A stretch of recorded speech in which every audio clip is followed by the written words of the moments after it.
What's the meaning of compulsory purchase?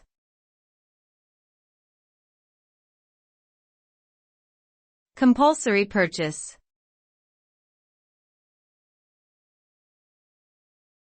Compulsory purchase.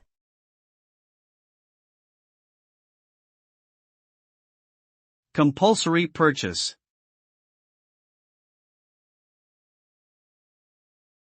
Compulsory purchase.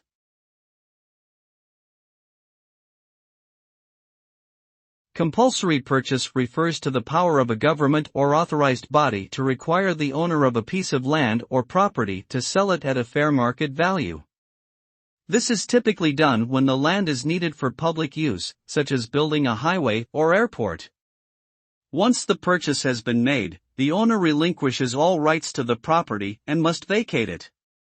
The aim is to balance the needs of society with the rights of individuals to own property, but it can be a contentious issue due to the impact it can have on property owners.